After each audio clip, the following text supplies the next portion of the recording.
Welcome, everyone. Thank you for taking time out of your evening to join me. My name is Dr. Kaajal Abrol. I am one of the physicians here at Trio. And I am here this evening to answer any and all questions that you might have. Of course, I'm not your physician necessarily, and I can't answer very specific sort of case-related questions, but people have lots of questions regarding the fertility journey in general and treatment options and testing and just life questions, lifestyle questions. I am happy to answer all of those. Some people did submit a few questions prior to the talk, and I will also do my best to address as many of those as possible. There is a Q&A box at the bottom of your screen, and so you can just type in your question there, and I will get to as many as possible this evening. One of the first questions I received was a really good one. If I am on the birth control pill, can I do fertility testing? I see this quite a bit. I see a lot of young people on the birth control pill, either just getting ready to start trying to conceive, just wanting information about their fertility. If you are on the birth control pill, you do have to come off of it for us to do accurate fertility testing. Specifically, it's the ovarian reserve testing, the test that we do to look at egg quantity or ovarian reserve that can be affected by the birth control pill. It's the estrogen in the pill that will suppress some of the hormones that we test coming from the brain to the ovary, and it can actually make some of them look falsely good. So we want this to be as accurate as possible. The birth control pill also works to suppress the ovaries. So the ultrasound that we do to count the follicles can also be inaccurate. Once upon a time, it was thought that the AMH blood test we do to look at ovarian reserve wasn't affected by the birth control pill. But studies since then have shown that, in fact, AMH can also be suppressed and look falsely low. So you do need to come off of it. I generally advise my patients to come off for ideally 3 months, but 2 to 3 months is probably what you need to wash that suppression out and then do your testing. Coming off the birth control pill is necessary to do accurate fertility testing, specifically on the ovaries. One of the other questions was talking about age cutoffs for fertility testing with your own eggs. I think this is a really good question and is something that probably varies clinic to clinic. At Trio specifically, our age cutoff for using your own eggs is 45 up until and including the age of 44, we may use your own eggs. Of course, it's not just something that's age dependent because many other factors are going to matter, but specifically ovarian reserve is going to matter. So we know two things happen as the ovaries age. So the egg quantity and the egg quality go down. And really, it's that quality factor that really has a very big influence on pregnancy rates, be it through fertility treatment, but also on your own. Egg quantity also declines, but as we know, it can decline a little bit differently in different people.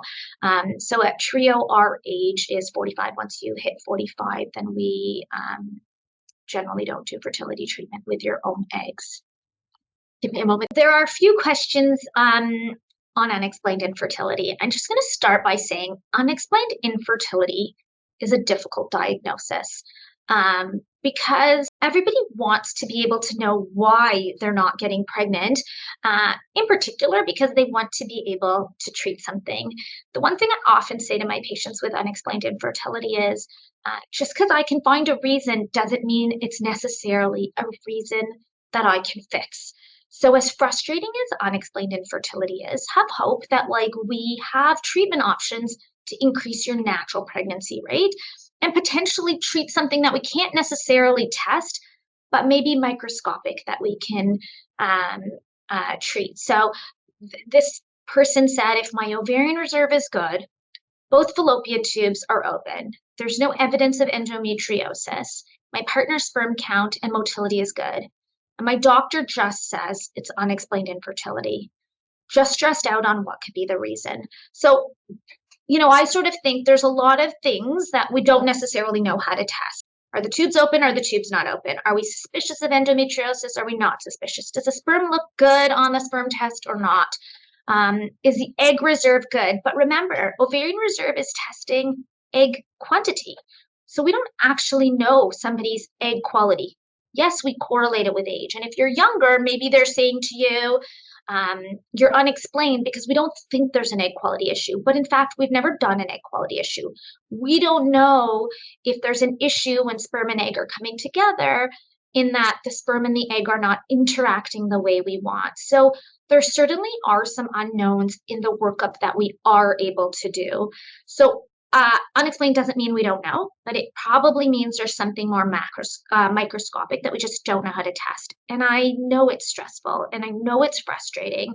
And this is where we turn to fertility treatment to say, okay, it's not working on your own. We don't have an overt cause. Let's try treatment options to increase your chances. And specifically in you, I don't know what your doctor's recommended, but sometimes we'll say, let's start simpler. Let's start with some medication and insemination or IUI.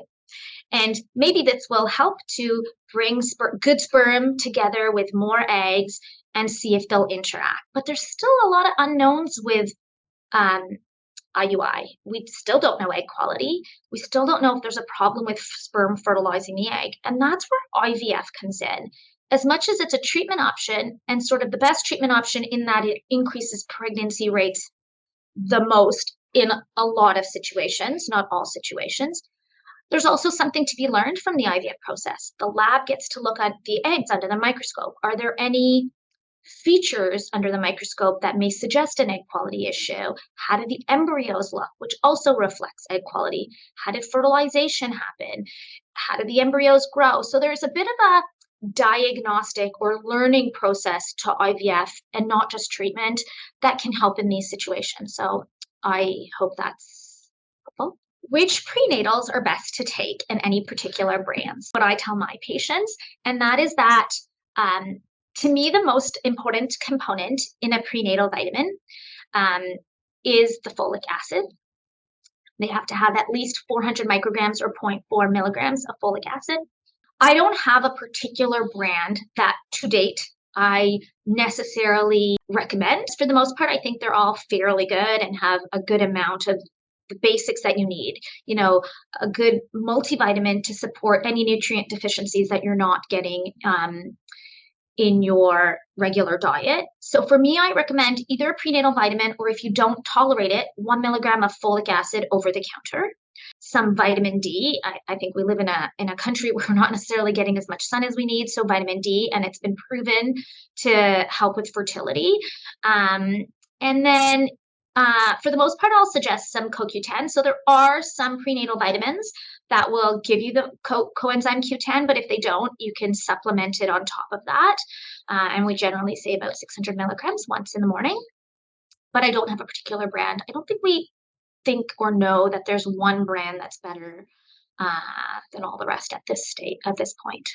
Here's a good question. When a doctor describes your ovarian reserve as being normal for your age, is this good news or not good news?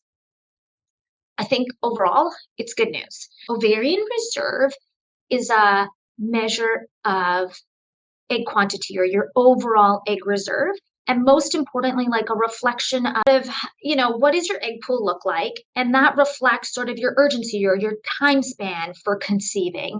It doesn't reflect natural pregnancy rates, and it doesn't reflect egg quality. But I think normal for your age is good because ovarian reserve is not telling me exactly how many eggs you have and exactly how many years or how much time you have to conceive. But it's saying, do you have an average, above average, or below average egg reserve for your age? And that's going to be different.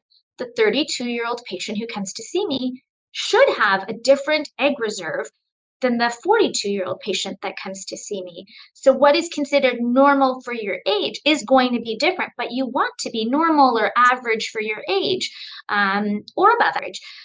Somebody who has a low egg reserve for their age, obviously we're worried about sort of urgency to conceive or their overall egg pool, and more importantly, how they're going to respond to fertility stimulation, particularly in treatment like IVF. My uterus is tilted. Can I conceive with timed intercourse, or is IUI the best option?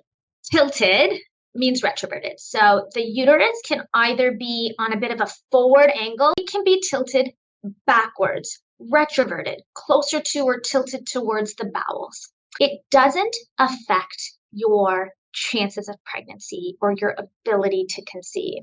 What it does make it more challenging to do gynecologic procedures. Your family doctor or your gynecologist mentioned your uterus being tilted when they're doing a pap test and they're having trouble getting to the cervix and seeing the cervix. Because if you have a retroverted tilted uterus, sometimes it's just like a little bit more difficult to see the cervix. So yeah, it may make procedures more challenging for physicians like me, but it doesn't affect your ability to conceive.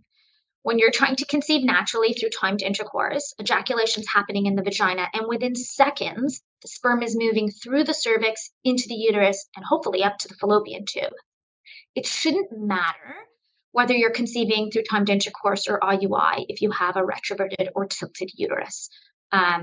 It shouldn't affect your ability to conceive naturally. Lots of questions on egg quality. So I'll sort of just maybe pool them together because I think the answer is going to be altogether one answer, but is there a way to improve egg quality? Is there a way to test egg quality? Is there a way to improve egg quality at the age of 35? So if you're somebody who asked any of these questions, I'm going to do my best to sort of answer it. We don't have a test for egg quality. You have a finite number of eggs. Your eggs are your eggs. So I don't have a way to take the eggs out of the body, put them in a machine, test them, get some sort of score, and then put them back into your body. So we don't have a test. I don't have a blood test that's going to teach me about what the eggs are doing way deep inside the ovaries.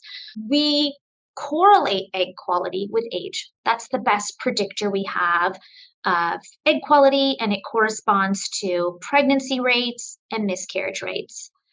A treatment like IVF or in vitro fertilization does give us a window into learning about egg quality. And I learn about egg quality in IVF in a variety of ways. When the eggs come out of the body, obviously we can't see them, they're microscopic. So they come out, we drain the fluid out of the ovaries, and that fluid goes to the lab. And the lab looks under the microscope at those eggs. And sometimes we'll get comments from the lab. The eggs looked brown. So there's certain features that aren't great. They reflect poorer egg quality. Sometimes when they're going to fertilize the egg with sperm, they'll notice that they're very brittle. So I look to the lab to always give me a little bit of insight because the lab and the embryologists are the ones looking under the microscope. That to me is step one. Step two, in our lab, not necessarily in every clinic across the country, we use some technology called spindle view. I like to think of it as a special microscope that teaches me a little bit about the eggs and also helps improve fertilization. So it allows us to see the spindle fibers. These are the little fibers that hold the genetic material in the egg. And if they're misaligned, it is correlated with poor egg quality. We see more abnormal spindles as a woman ages. So it's not exactly a test of egg quality, but gives us some insight. And then number three, I look to embryo development to get some insight into egg quality.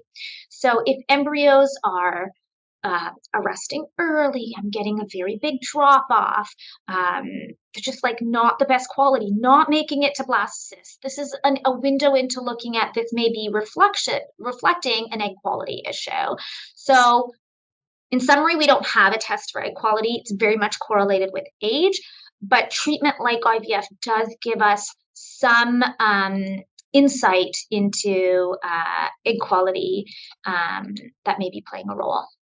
Another question that came in, during an IUI cycle, is it okay to include moderate cardio and weights? I'm going to a little bit extend this to not just IUI, but I think when you're going through fertility treatment in general. So if you're going through an IUI and it's totally a natural cycle, your ovaries are not being stimulated, we're monitoring ovulation and we're inseminating with sperm, which some people do for a variety of reasons.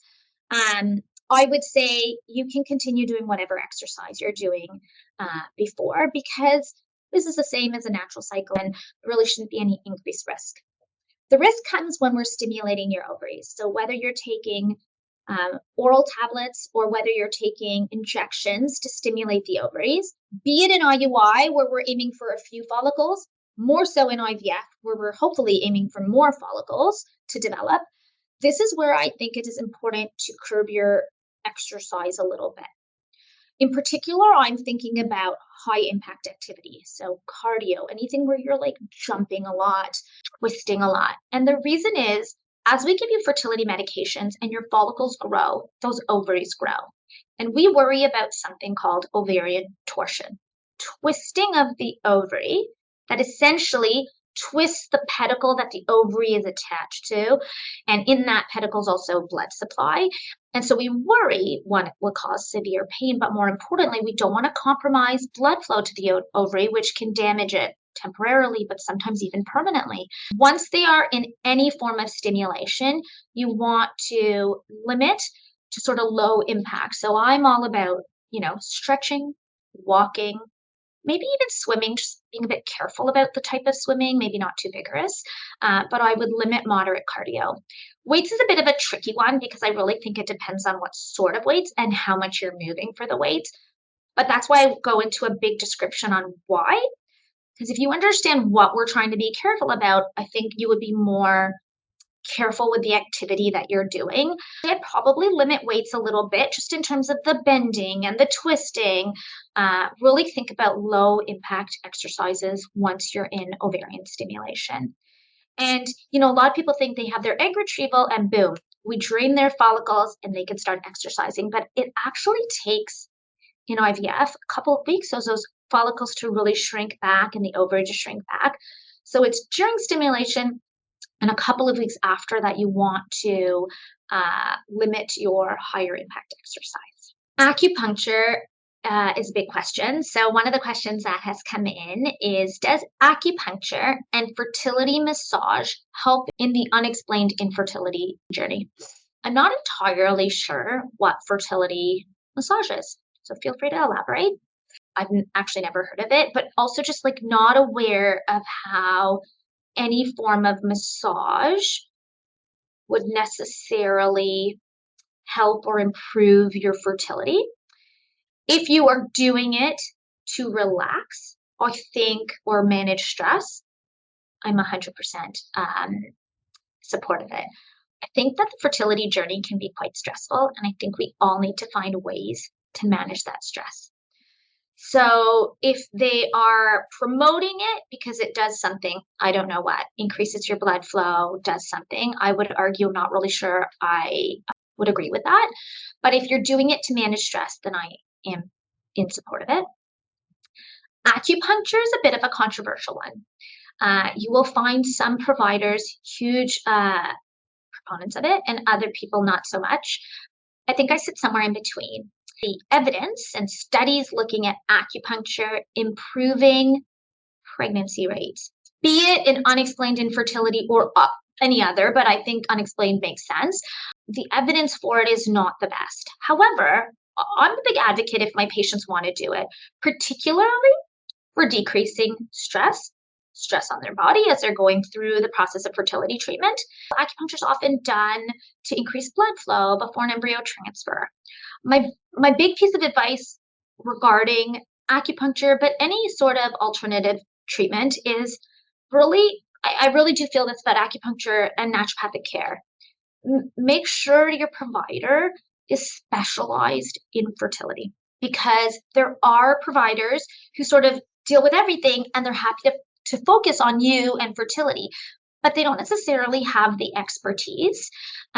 So I would say, maybe they'll benefit you, in particular to manage stress and stress on the body during the fertility treatment. I think that it is reasonable to add these into your treatment regimen.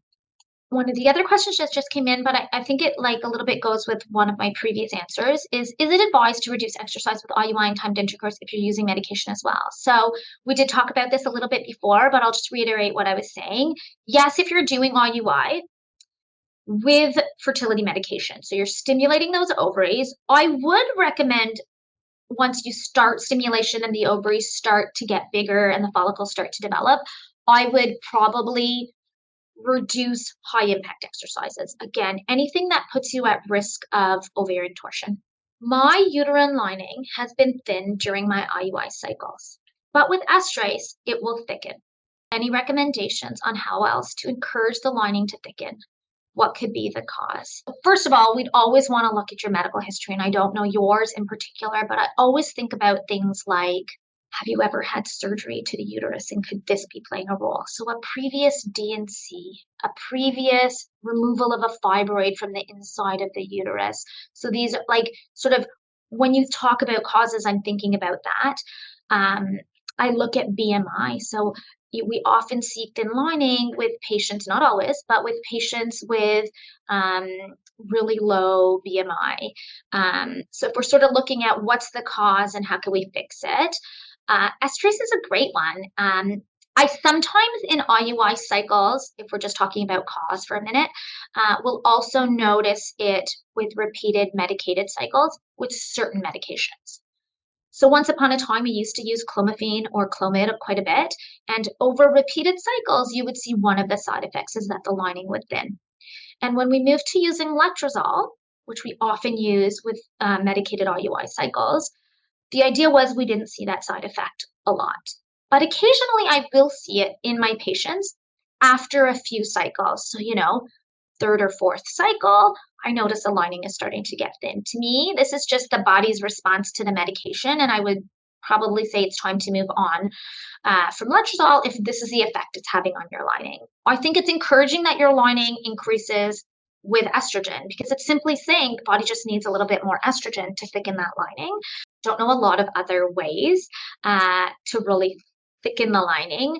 In IVF, when we are doing frozen embryo transfers and we have thin lining, there are a whole bunch of sort of other medications physicians have tried, but with not great effect. So I certainly wouldn't encourage those in an IUI cycle. I would keep doing what you're doing.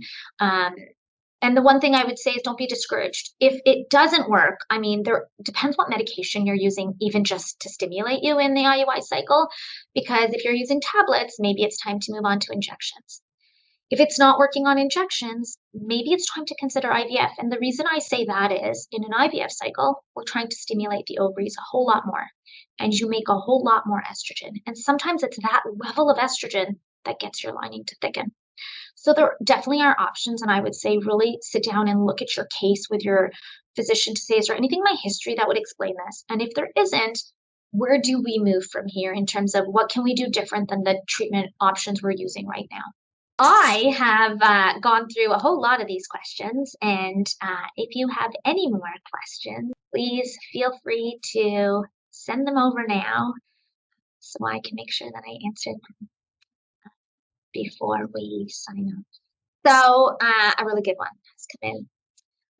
It's asking about diet and lifestyle and how that affects fertility. This is a huge topic and probably could be a whole talk, but I'll kind of address them separately. From a diet perspective, it is important, obviously, to have a really well-balanced diet.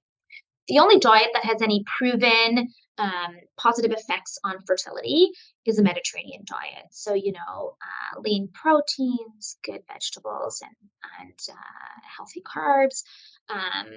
But I'm not a big extremist. I don't think you need to cut things out. You don't need to go on a dairy-free diet. You don't necessarily need a gluten-free diet. The evidence for this in fertility isn't necessarily there. Start simple. Start with a really well-balanced diet and try to limit your processed food. So eating really whole foods, home cooking, increase your fruits and vegetables, lean proteins. That's where I would start. And I think, that's where the evidence is. Make sure that you're getting all your vitamins and nutrients in. From a lifestyle perspective, there certainly are lifestyle changes that can be made. We know that toxins that we take in our life and in our environment do have an effect, both on egg quality and sperm quality. So if you're in a relationship, I think it's really good to sort of go in on these together. Specifically, smoking. So smoking is not good for egg quality or for sperm quality, and we've seen that. Like the example I give a lot of my patients with ovaries is studies have shown patients with ovaries who smoke go through menopause 5 to 6 years earlier than non-smokers. That shows us that smoking has an effect on egg quality. And we see it every day with sperm. I have patients who have sperm who smoke quite a bit and they're not getting pregnant, and there's a long history of infertility. And when they really cut it down or cut it out, all of a sudden, bam, we're getting pregnancies. So there's clearly an impact. So the three areas I like to focus on are smoking, recreational drugs, and alcohol. So really we want to cut out smoking and recreational drugs. And what I've noticed, not just in fertility patients, it's across the board, is people are reducing their smoking, whether it's marijuana or cigarettes. But as an alternate, people are vaping a lot more. And so my advice actually is vaping is not any better.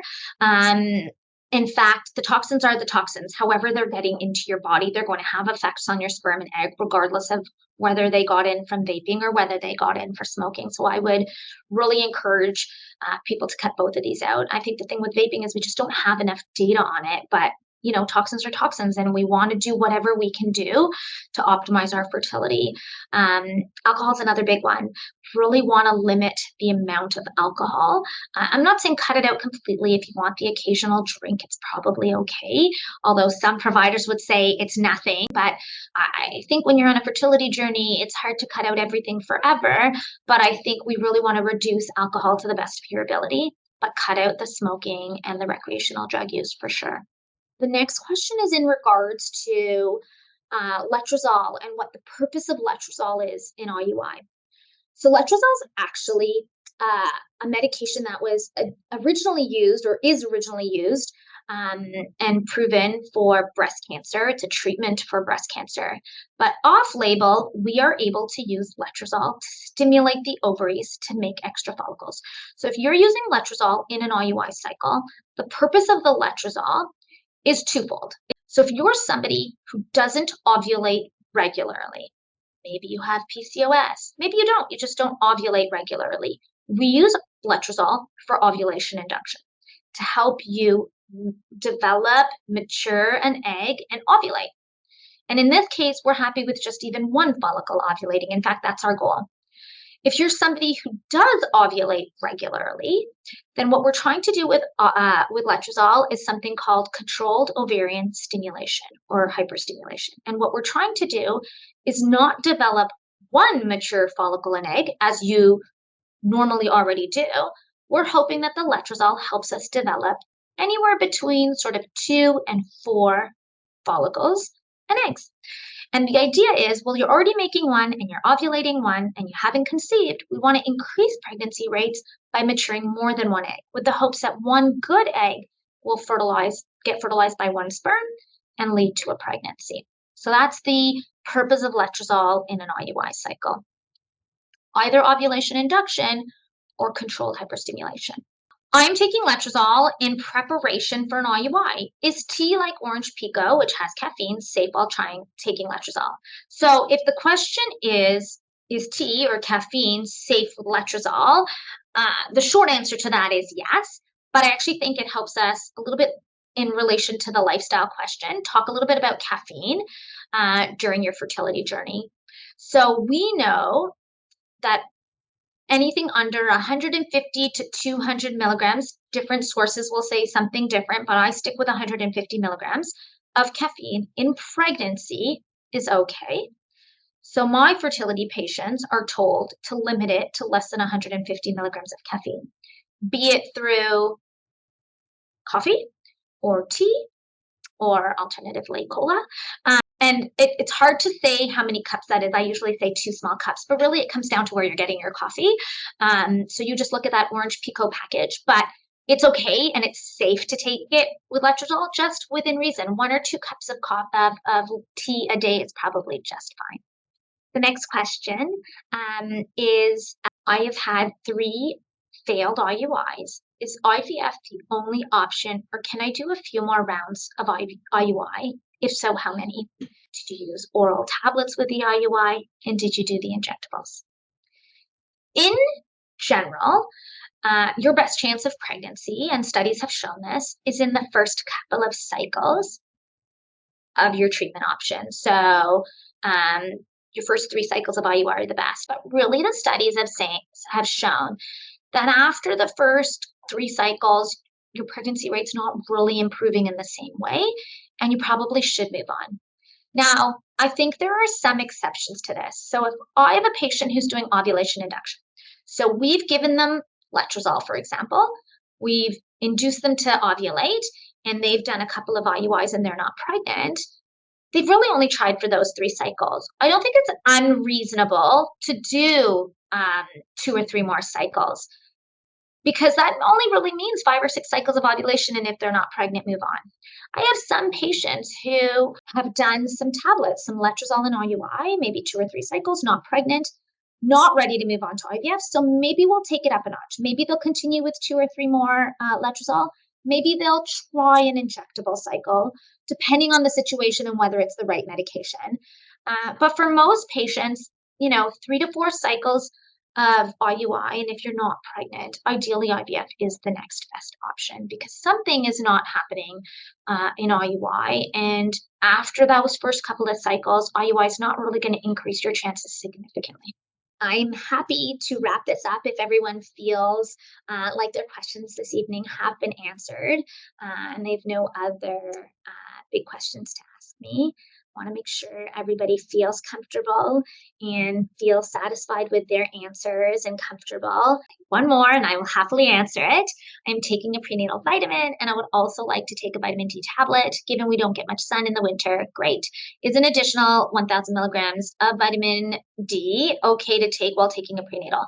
So it's not milligrams, it's international units. And I always say we need generally, without testing anybody, somewhere between 1,000 and 2,000 units. I would look at your prenatal and see how much is in it. I'm pretty certain most prenatals have much less than 1,000 international units, in which case it's probably very safe to add on 1,000 international units. I don't think you're going to overdose yourself, particularly in the winter. If you're really keen to know, you can always ask your family doctor to run a vitamin D level. Vitamin D levels are not covered in blood work, but it's not unreasonable to get it done. But I think whatever little is in a prenatal, for most prenatals, plus 1,000 international units is not going to be too much. It is absolutely my pleasure to do this evening and answer all of your questions. The questions were really, really great. I think that everybody sounds like they're really making an effort to incorporate lifestyle changes in a healthy lifestyle. Start with conservative treatment like IUI if it makes sense, and move on to IVF if that is the best option for you. So I wish everyone really the best in their fertility journey. We are here to help you, and we are here to get everybody success as quickly as possible. So I wish you all really, really well, and I'm glad I could be here. I am not going to sign off yet. Somebody asked a really quick question, and I'm going to answer it. And that is, and I actually think this is a really important one, does PGT testing tell you the sex of the embryo? So PGT testing, pre-implantation genetic testing. This is where we've done IVF. We've taken the sperm and the egg out of the body. We've made embryos in the lab, and then we can screen the embryos. Not for every genetic condition out there. We're screening for the chromosomal makeup. Does the embryo have 46 XX or XY chromosomes, or is there a missing chromosome or a deletion on a chromosome that could result in an issue? PGT testing does have the ability to screen for sex, but in Canada, it is illegal to sex select.